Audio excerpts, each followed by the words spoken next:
的这个面皮的部分呢，就麻烦大家搜寻我视频当中名店包子、馒头、面团大公开的这个影片。做好了以后，我就放到冰箱，大概2-3个小时之后，我就拿出来哦。因为我刚刚中途有事情。因为豆沙包，我们需要的就是这个豆沙馅哦。麻烦大家继续搜寻视频当中的自制古法的豆沙馅、豆沙泥这个影片哦。这个豆沙包到底怎么包，然后怎么样子把它们两个结合在一起？那我们就来先处理面皮的部分。面团啊，从这个袋子中取出来。我故意做一个失败的案例哦，就是我这个袋子没有涂油，基本上这面团的比例哦，水分的配方是正确，所以它也不会粘到太离谱哦。拿出来的这个面团有一点点粘手，我们它稍微的揉制它一下就可以了哦。好，倒出来的面团哦，我们可以撒一些的手粉。那记得手粉的这个部分哦，不要撒的过多哦，因为手粉的部分会影响面皮硬口度哦。如果你手粉太多的馒头或是面团，它会变得很硬哦。所以我们基本上手粉适量就可以了，用油也可以。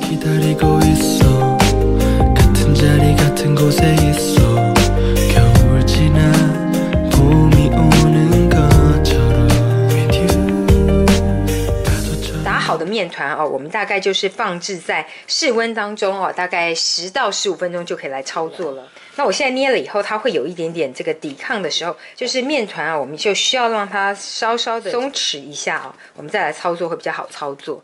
好，这个长条的面团切成一半，那另外一半呢，我们就放回袋子里面休息了，把它绑起来，就是稍微揉成这个长条，有时候中间啊可以稍微这样子捏一捏。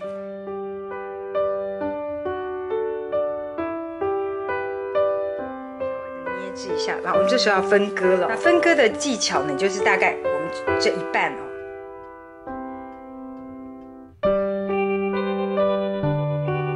最好的方式就是你用称重的方式哦。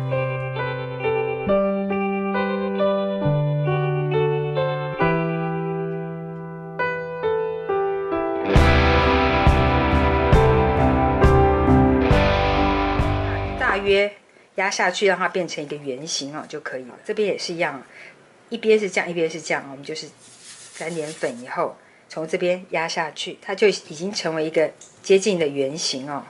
这样就可以。我们包起来了以后，这个底部的部分会翻上来，变成上方，所以一定要记得这个底部的部分不能太薄，不要压得太用力，让它变成一个很薄的这个面皮哦。我们为了让它稍微的圆哦，但是我们是轻轻的。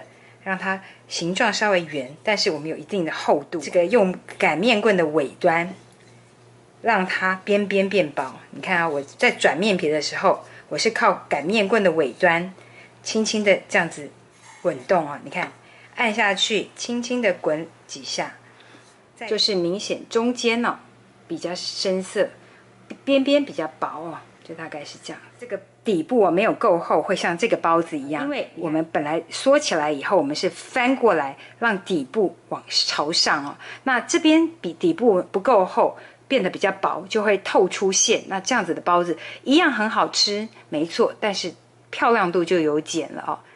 好，我喜欢料稍微多一点，不要太少。喜欢料多味美。这个豆沙哦，因为我调的不是很甜，所以小朋友甚至会来跟我讨说他要单吃冰冰的豆沙。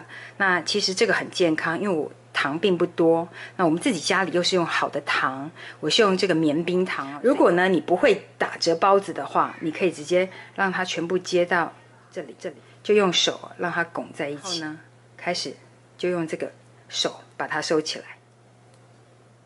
这是一个最一般的方法，不漂亮，只要合起来就好。再让它翻过来，因为我们要的是这翻过来的平面哦。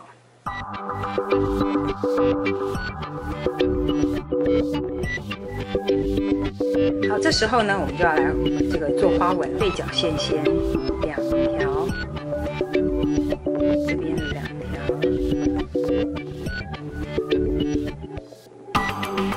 觉得这种造型的包子哦，或是馒头哦，我会陆续的教大家，因为我觉得其实中式的面点哦非常的好玩，而且好吃度、健康度哦，我觉得并不输这个面包类，因为面包类的油脂哦稍微高一点，我觉得对新手来讲，面包有点太困难，等它什么中间发酵啦这些，其实玩中式面点成功率很高，你就会有成就感，就不容易觉得好像失去信心。那旁边啊稍微的这样让它立起来，而且它很好塑形，你可以随时改造它，就好可爱哦。那我会再陆续为大家推出非常多的造型的馒头，都用同样的这个面皮的配方，很适合暑假寒假哦跟孩子一起玩哦。小朋友非常喜欢玩这个，简直就是在玩粘土。来练一次这个包子的打法。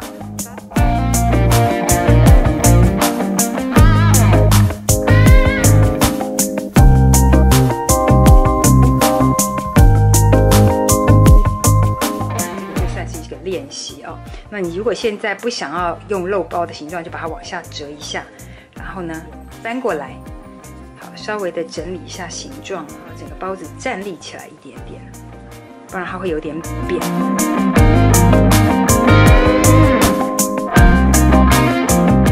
有的人甚至会在上面点一点这个红色的颜料也可以哦。好 ，OK 了，这时候就是稍微的整形，我们让它像个花一样啊，比较。蓬上来，所以我们这样挤一下，周围挤一下，好，剩下的就放平，让它发酵了。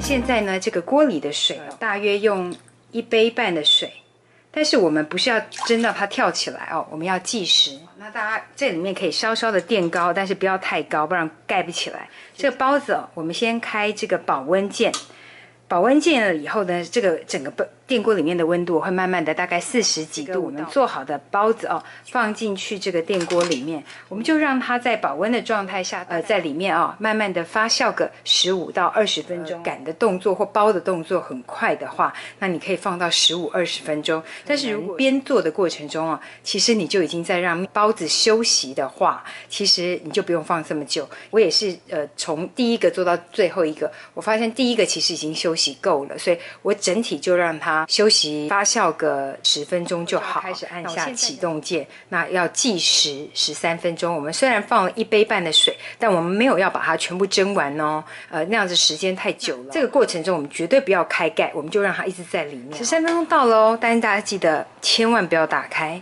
我们这时候就让它焖在里面，它没有自己跳起来啊，我们就自己手动把它跳起来。大概已经放了4分钟左右哦，这个立刻跟外面的空气接触，它会瞬间皮缩起来，会变得坑坑巴巴，很丑，透一点点的气。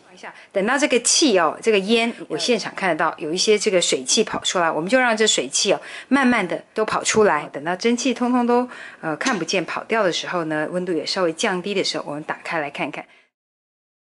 像这个包子的表皮哦，如果你放在常温下放凉的时候，不会造成表皮干燥的时候，我们一样可以在表皮刷上一点点的这个油哦，不用多，就薄薄的一层哦，它就不会让它的表皮干燥。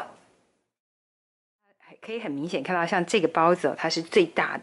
为什么呢？它是第一个做好的，所以它放置的时间呢，在等其他做的时候，它放的最久，所以它变得很大哦。是家庭手做，多少大家在练习的过程一定会花一点的时间，没有办法像店家做的速度都一样快，所以发生这样的情况也没有关系，因为完全不影响好吃度哦。哇哦，大家可以看这个馅料非常的饱满。哇，而且它是已经成为有点软流动的状态，而且满满都是这个豆沙，放在底端的确都不沾哦，因为我们抹了油，你看完全不沾，也不需要这个烘焙纸哦。是我们今天为大家示范的豆沙包。梦幻厨房在我家，跟着影音学做菜，梦幻厨房也可以在你家哦。